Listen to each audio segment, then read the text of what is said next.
Sometimes the most powerful transformations happen when the world has already written you off.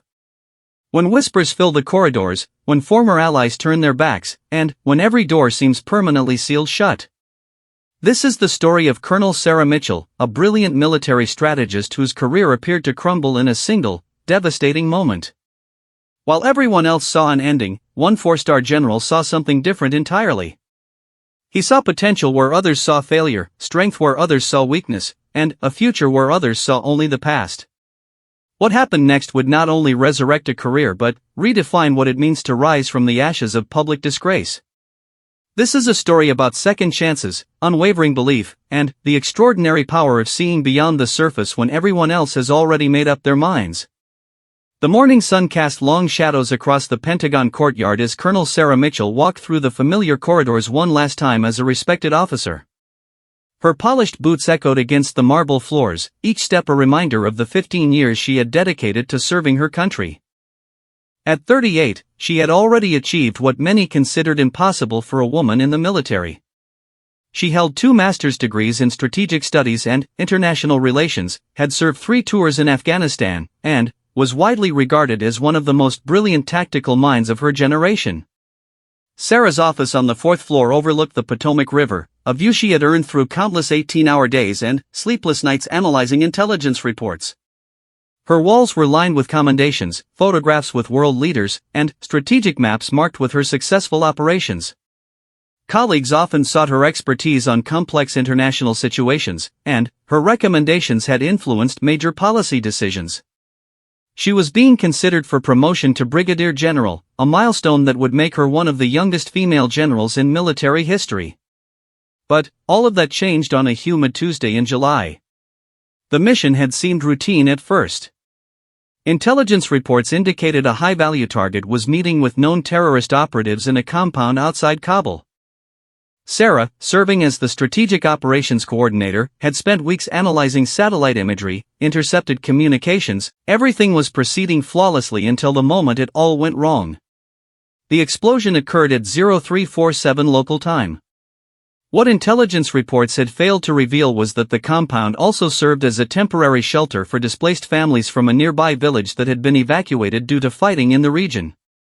The building that Sarah's analysis had identified as a terrorist meeting location was actually housing 12 innocent civilians, including 4 children under the age of 10.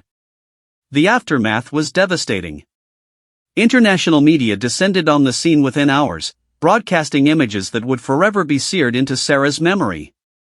Local officials condemned the attack, human rights organizations launched investigations, and political leaders from around the world demanded accountability. The mission that was supposed to demonstrate precision and strategic excellence instead became a symbol of military failure and civilian tragedy.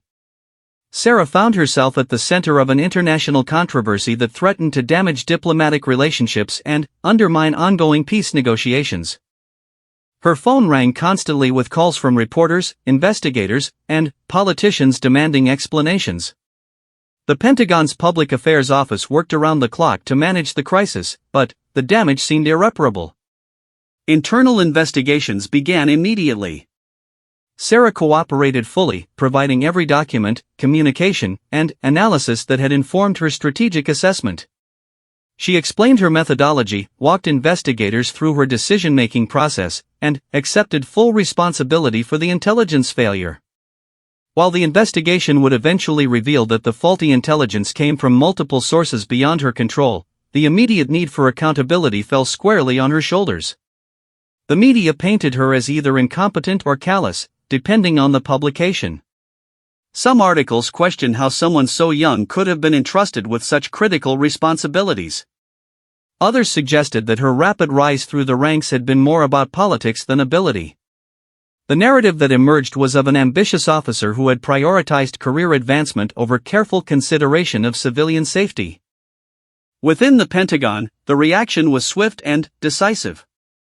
Sarah was immediately reassigned from operational duties to a desk job reviewing historical case studies. Her security clearance remained intact, but her access to current intelligence and operational planning was suspended pending the completion of the investigation. Colleagues who had once sought her advice began avoiding her in the corridors. Meeting invitations stopped arriving, and her input was no longer requested for strategic planning sessions. The isolation was perhaps the most difficult aspect of the entire ordeal. Sarah had built her career on collaboration and strategic thinking, constantly engaging with diverse teams to solve complex problems. Now she found herself alone in a small office, reviewing decades-old operations that had no bearing on current military challenges. Her expertise, once valued and respected, seemed suddenly irrelevant. Her family struggled with the public scrutiny as well. Her husband Mark, a civilian engineer, watched helplessly as his wife's reputation was systematically destroyed in the media. Their 2 teenage children faced questions and comments from classmates who had seen their mother's name in news reports. The family that had always been proud of Sarah's military service now found themselves defensive and isolated. Months passed with no resolution to the investigation. Sarah continued reporting to her desk assignment, maintaining her military bearing and professional demeanor despite the circumstances. She knew that her career, as she had known it, was effectively over. Even if the investigation eventually cleared her of wrongdoing, the political reality was that she had become too controversial for significant command positions. The promotion to brigadier general that had once seemed certain was no longer even discussed. Friends and mentors began suggesting that she consider early retirement or transition to private sector consulting. The message was clear: her time in military leadership was finished. At 38, with decades of potential service ahead of her, Sarah found herself contemplating the end of the only career she had ever wanted. The weight of the situation began affecting her health. She lost weight, struggled with insomnia, and found herself unable to concentrate on even simple tasks. The woman who had once thrived under pressure and excelled at managing complex crises now felt overwhelmed by basic daily responsibilities. Medical evaluations suggested she was suffering from acute stress reaction, a diagnosis that only reinforced the perception that she was unfit for continued military service.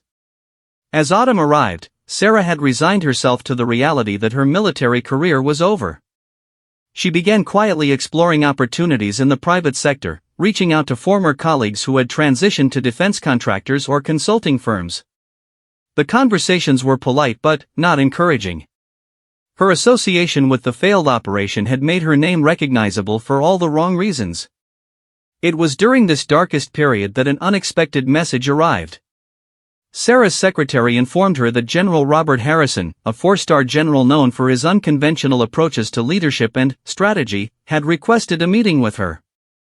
Harrison commanded respect throughout the military for his successful operations in Iraq and his innovative thinking about modern warfare. He was also known for his willingness to take risks on people whom others had written off. Sarah had never worked directly with General Harrison, though she had studied his strategies and admired his approach to complex military challenges. She couldn't imagine why he would want to meet with her now, when her career was in ruins and her reputation was damaged beyond repair. Nevertheless, she accepted the meeting, curious about what the general could possibly want from someone in her position. The meeting was scheduled for the following week, giving Sarah time to wonder about the general's intentions. Was this a courtesy call, perhaps an opportunity for him to deliver news about her future in the military? Was he conducting his own investigation into the failed operation? Or was there something else entirely that she couldn't anticipate? As Sarah prepared for what might be the most important conversation of her military career, she reflected on the journey that had brought her to this point. 15 years earlier, she had entered the military with dreams of making bookshelves lined the walls, filled with titles ranging from ancient military strategy to modern psychology and business innovation. A large table in the center was covered with maps, reports, and what appeared to be game pieces from various strategic simulations. Sarah arrived 15 minutes early, as military protocol demanded, and was surprised when General Harrison opened the door himself rather than having an aide escort her in. At 55, the general carried himself with the quiet confidence of someone who had earned respect through decades of successful leadership rather than demanding it through rank alone. His gray hair was neatly trimmed, but his uniform showed the slight wrinkles of someone who prioritized substance over appearance. The general gestured for Sarah to take a seat across from his desk, but instead of sitting behind it himself, he chose a chair beside her. This simple act immediately set a different tone than Sarah had expected. She had prepared for a formal evaluation or perhaps a gentle counseling session about her future options, but the general's approach suggested something entirely different. General Harrison began the conversation by acknowledging the elephant in the room. He had followed the investigation into the failed operation closely, not because he was officially involved, but because he made it his. While others had sought to deflect responsibility or minimize their involvement, Sarah had immediately accepted accountability and cooperated fully with investigators. She had demonstrated the kind of integrity and moral courage that was increasingly rare in senior military leadership. The general then revealed why he had requested the meeting. The Pentagon was facing a new kind of strategic challenge that required innovative thinking and the ability to analyze complex, ambiguous situations. Traditional military approaches were proving inadequate for addressing hybrid warfare, cyber threats, and the complex political dynamics of modern conflicts. The military needed leaders who could think beyond conventional parameters and develop strategies for scenarios that had never been encountered before. Harrison had been tasked with creating a special strategic planning unit that would operate outside normal command structures. This unit would be responsible for analyzing emerging threats, developing innovative response strategies, and preparing the military for conflicts that might not resemble anything from previous experience. The work would be highly classified, intellectually demanding, and critically important for national security. Sarah listened with growing amazement as the general outlined the scope of this new assignment. The unit would have access to intelligence from multiple agencies, unlimited resources for research and analysis, and direct communication channels to the highest levels of government. The work would involve collaborating with experts from universities, think tanks, and international organizations to understand threats that transcended traditional military categories. The position Harrison was offering would make Sarah the deputy director of this strategic planning unit, responsible for overseeing analysis teams and coordinating with senior leadership across the government. It was not just a career rehabilitation opportunity but a chance to engage in the most important strategic work being conducted by the military. The role would require her to draw upon all of her analytical skills while pushing her to think in ways she had never been challenged before. General Harrison explained that he had spent months evaluating potential candidates for this position. He needed someone with proven analytical capabilities, experience in complex operations, and the intellectual flexibility to approach problems from multiple angles. Most importantly, he needed someone who had demonstrated the ability to learn from failure, and the failure in Afghanistan had shaken her confidence in ways she was still struggling to understand. Could she trust her judgment again? Would her analytical abilities be compromised by self-doubt and the fear of making another catastrophic mistake? General Harrison seemed to sense her internal struggle and addressed her concerns directly. He explained that he had deliberately chosen someone who had experienced failure because that experience was valuable in ways that unbroken success could never be. The most effective strategic thinkers were those who understood the real consequences of their decisions and approached each analysis with appropriate humility and thoroughness. The general shared his own story of a strategic mistake early in his career that had cost lives and nearly ended his military service. A senior mentor had given him a second chance, not despite his failure but because of how he had handled it. That experience had made him a better leader and strategic thinker, teaching him lessons that no amount of theoretical study could have provided.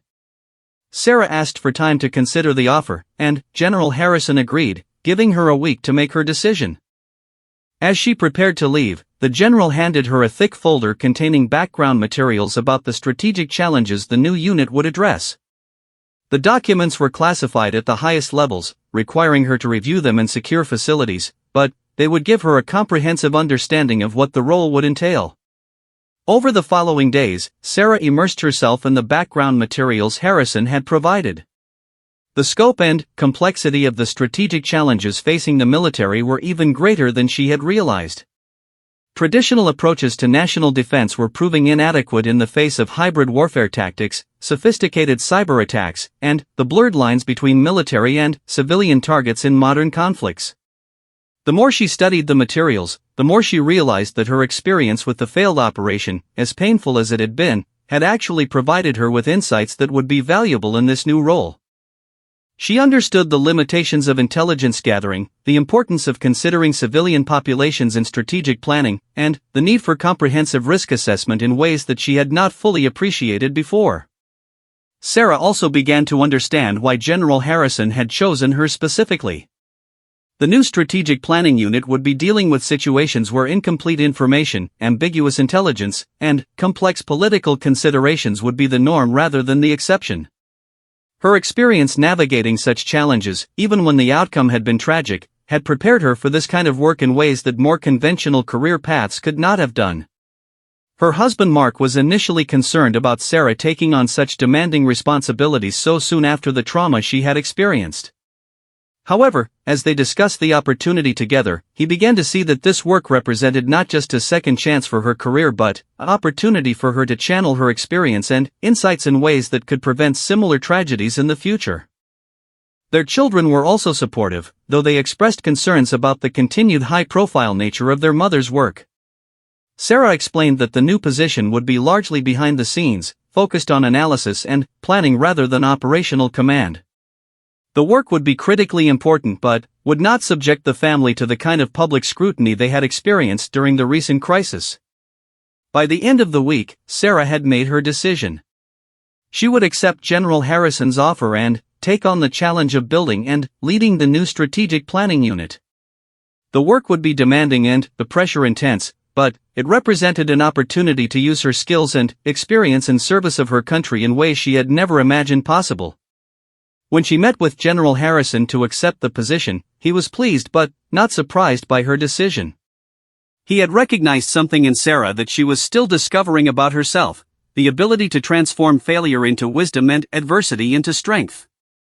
The qualities that made her valuable to the military had not been diminished by the failed operation but had actually been refined and deepened by the experience. As Sarah prepared to begin this new chapter of her career, she reflected on the journey that had brought her to this point. The woman who had entered General Harrison's office a week earlier had been beaten down by failure and convinced that her best days were behind her. Now she was preparing to take on responsibilities that would challenge her in ways she had never experienced and potentially make a greater contribution to national security than anything she had previously accomplished. The transition would not be easy. Sarah would need to rebuild her confidence while taking on complex new responsibilities. She would face skepticism from colleagues who questioned whether someone associated with a high-profile failure should be entrusted with such critical work. Most importantly, she would need to prove to herself that she could make the right decisions when the stakes were highest and the information was incomplete. But, for the first time in months, Sarah felt a sense of purpose and possibility that had been missing since the tragedy in Afghanistan. General Harrison had seen something in her that others had missed, and now she had the opportunity to prove that his faith had not been misplaced. The real test was still ahead, but she was ready to meet it head-on. The Strategic Analysis Center occupied an entire floor of a nondescript government building in Arlington, Virginia. Unlike the Pentagon's formal corridors, this facility had been designed for collaboration and intensive analysis. Open workspaces were interspersed with secure conference rooms, walls covered with whiteboards and digital displays showing real-time intelligence feeds from around the world. Sarah's corner office overlooked a small courtyard, but she rarely spent time there, preferring to work alongside her team in the main analysis area. 6 months into her new role as deputy director, Sarah had assembled a team of 23 analysts from diverse backgrounds. The group included former military officers, PhD economists, computer scientists, psychologists, and regional specialists who spoke languages ranging from Mandarin to Arabic to Russian. Their ages ranged from recent graduate school graduates to seasoned professionals with decades of experience. What they shared was intellectual curiosity, analytical rigor, and the ability to think creatively about complex problems. The team's first major assignment came sooner than anyone expected. Intelligence agencies had detected unusual patterns of activity across multiple regions that didn't fit established threat categories. Cyber attacks were being coordinated with economic manipulation, social media disinformation campaigns were being synchronized with political pressure on allied governments, and military exercises were being conducted in ways that suggested preparation for entirely new forms of conflict. Traditional military analysis had treated these activities as separate issues, assigning them to different departments and agencies. Sarah's team approached them as components of a comprehensive strategy that required understanding the connections between seemingly unrelated events. She organized the team into interdisciplinary working groups, each responsible for analyzing different aspects of the emerging threat pattern. The breakthrough came after 3 weeks of intensive analysis when Dr. Jennifer Chen, a computer scientist studying the cyber attacks, noticed that the timing of various incidents corresponded with economic data releases that had been flagged by the team's economist, Dr. Marcus Rodriguez. The pattern suggested that someone was using cyber capabilities to manipulate market reactions to economic information, potentially destabilizing entire regional economies. Sarah recognized that this discovery was significant, but she also knew that her analysis needed to be bulletproof before it could be presented to senior leadership. The memory of the Afghanistan operation remained fresh in her mind, serving as a constant reminder of the importance of thorough verification and careful consideration of alternative explanations. She pushed her team to challenge their own conclusions, bringing in outside experts to review their methodology and test their hypotheses. The team worked 18-hour days for 2 weeks, building a comprehensive analysis that traced the connections between cyber attacks, economic manipulation, and political pressure campaigns across 7 different countries. Their conclusion was startling. They had identified a coordinated strategy that was more sophisticated and comprehensive than anything previously encountered. This wasn't traditional espionage or military intimidation but a new form of hybrid warfare that combined multiple capabilities in ways that had never been seen before. Sarah's presentation to the Joint Chiefs of Staff was scheduled for a Tuesday morning in March. As she entered the Pentagon briefing room where she had once been a respected participant, she felt the weight of everyone's expectations and doubts. Several of the officers present remembered her association with the failed Afghanistan operation, and their expressions suggested skepticism about whether someone with that background should be briefing them on critical national security matters. General Harrison introduced Sarah with confidence, emphasizing the quality of her team's work and the importance of their findings. As Sarah began her presentation, she drew upon every lesson she had learned from her previous experience. She was careful to distinguish between what the data clearly showed and what remained uncertain. She presented alternative explanations for the patterns her team had identified and explained why they had rejected those alternatives. Most importantly, she was explicit about the limitations of their analysis and the areas where additional intelligence would be needed to confirm their conclusions. The 40-minute presentation covered the team's methodology, their key findings, and their assessment of the implications for national security. Sarah's analysis suggested that traditional military and intelligence responses would be inadequate for addressing this new form of hybrid warfare. Instead, she recommended a coordinated approach that combined economic, diplomatic, cyber, and military capabilities in ways that had never been attempted before. The questions that followed were intense and probing. Senior officers challenged Sarah's assumptions, questioned her methodology, and demanded clarification on complex technical details. She answered each question directly and completely, acknowledging when she didn't have sufficient information and explaining how her team planned to address remaining uncertainties. Her responses demonstrated not only mastery of the subject matter but also the intellectual honesty and analytical rigor that her experience had taught her. The reaction from the Joint Chiefs was immediate and positive. General Patricia Williams, the first woman to serve as chairman of the Joint Chiefs, commended Sarah's team for identifying a threat that had gone unrecognized by traditional intelligence analysis. General Michael Thompson, who had initially been skeptical about Sarah's appointment, admitted that the briefing had changed his understanding of modern strategic challenges and praised the innovative analytical approach her team had developed. More importantly, the Joint Chiefs authorized immediate implementation of Sarah's recommendations. Resources were allocated for expanded intelligence collection, diplomatic initiatives were launched to coordinate with allied governments, and new cyber defense capabilities were deployed based on her team's analysis. Sarah found herself at the center of a coordinated national security response that drew upon agencies and departments throughout the government. The success of her first major analysis led to additional assignments of increasing complexity and importance. Sarah's team was tasked with developing strategies for addressing climate change as a national security issue, analyzing the implications of emerging technologies for military capabilities, and preparing contingency plans for scenarios that had never been seriously considered before. Each assignment pushed the team to develop new analytical methods and collaborate with experts from fields far beyond traditional military and intelligence communities. Sarah's approach to leadership had been fundamentally shaped by her earlier failure. She insisted on rigorous verification of all conclusions, encouraged team members to challenge conventional thinking, and maintained an environment where questioning assumptions was not only permitted but required. She held regular sessions where team members were expected to present the strongest possible arguments against their own conclusions, forcing everyone to confront weaknesses in their analysis before presenting findings to senior leadership. The transformation in Sarah's professional reputation was gradual but undeniable. Articles in professional journals began citing her team's innovative analytical methods. She was invited to speak at conferences on strategic analysis and hybrid warfare. Senior officials from allied governments requested briefings on her team's findings. The woman who had been professionally destroyed just 2 years earlier was now recognized as one of the most innovative strategic thinkers in the government. The personal transformation was equally significant. Sarah's confidence had returned, but it was different from before. Her earlier success had been built on an assumption that thorough analysis and careful planning could prevent failure. Her new confidence was based on the understanding that failure was always possible, but that learning from failure and maintaining integrity in the face of adversity were more valuable than an unblemished record. General Harrison watched Sarah's development with satisfaction but not surprise. He had recognized that her response to failure revealed character traits that would make her more effective, not less, in strategic leadership roles.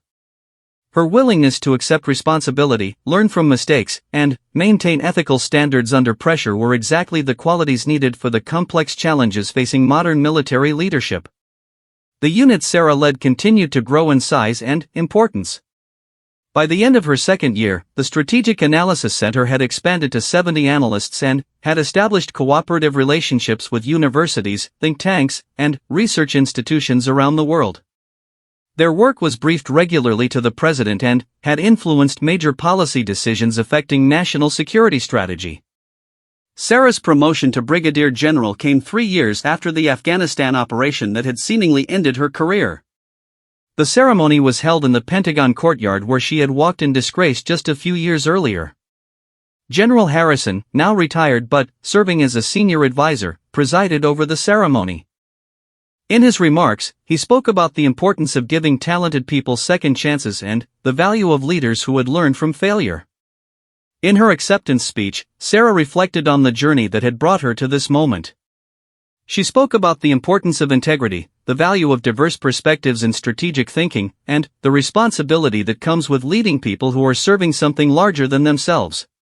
She also acknowledged the tragedy in Afghanistan and the families who had been affected, noting that their sacrifice had taught her lessons that made her a better leader and strategic thinker. The woman who had once been written off as a failed officer was now recognized as one of the most innovative and effective strategic leaders in the military. Her work had influenced how the government approached hybrid warfare, emerging technologies, and complex international challenges.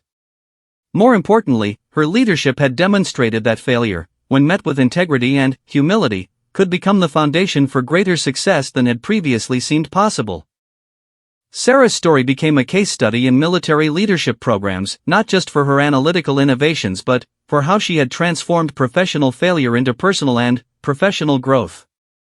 Young officers learned from her experience that careers were not defined by single events, no matter how significant, but by how individuals responded to both success and failure over time. Looking back on the journey from disgrace to recognition, Sarah understood that General Harrison had seen something in her that she had not seen in herself at the time. He had recognized that her response to failure revealed exactly the kind of character and judgment needed for the complex challenges facing modern military leadership. His faith in her potential had provided the opportunity, but her own commitment to learning, growth, and service had made her success possible.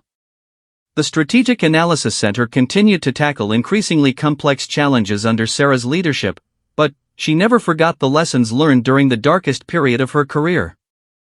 Those lessons informed every decision she made, every analysis her team conducted, and every recommendation she presented to senior leadership.